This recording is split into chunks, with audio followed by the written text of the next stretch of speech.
Në Fushkruj nuk ka landfill. Në Fushkruj është një zgjidhje aty për aty e vitit 2019 që bashkia ka bërë për të çuar plera në fshatin Halil ose ashtu siç një ndryshe Kodra Dollakës, ku aty është bërë një palë i madh me plera. Fillimisht na u thash që aty do të ndronë për rreth 3 vite, por tani kanë kaluar gati 6 vite dhe aty nuk ka asnjë përmirësim dhe vazhdojnë jo vetëm thjellën plera, edhe digjen plera. Digjen natën dhe në orët e parë të mëngjesit, jo vetëm që vjen një herë rënd, por keni parasysh që të gjithë këto lëndë toksike që kthehen nga djegja e këtyre meturinave ndikojnë drejt për drejt në shëndetin atyre banorëve, por jo vetëm fshatit Halil, jo vetëm të Zgërdheshit, nga ku ne kemi marrë emrin Albania, që njërin ndërkombëtarisht. Aty jeton të fisti Albanëve në Ilirinë e Lashtë dhe bashkë aty lidhen plerat dhe digjen plerat natën. A është e mundur që të digjen plera në Kolose të Romës apo në Akropolit të Athinës? Janë të paktën 15 raste në këtë fshat që janë shpifur tumore pikërisht nga ndotja e mjedisit që shkakton ky landfill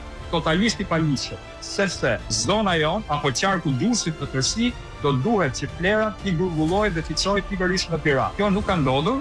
Ne I dërgojmë mbeturinat në Halin, po na grinin incineratorët dhe nga ana tjetër, kjo masakër mjedisore po rrezikon jetën e këtyre banorëve. Këtu bëhet fjalë për gati 75.000 banorë të kësaj zone, sepse ne dimë kur erat fryn e marrin të gjithë atë pjesën e aromës apo tyrit që djegin, e çojnë deri në malin e darkut të Tiranës. Është një landfill, që në fakt nuk është landfill, sepse është I paligjshëm dhe nuk ka leje mjedisore. Pyetja ime është çfarë bën në këtë rast Agjencia Kombëtare Mjedisore? Si ka mundësi që nuk e ka monitoruar? Unë mendoj që të gjithë ata duhet japin dorëheqje në këto momente dhe duhet ndiqen penalisht. Do të mbyllet ky landfill një herë për gjithmonë dhe të lehtësohet jeta atyre banorëve atje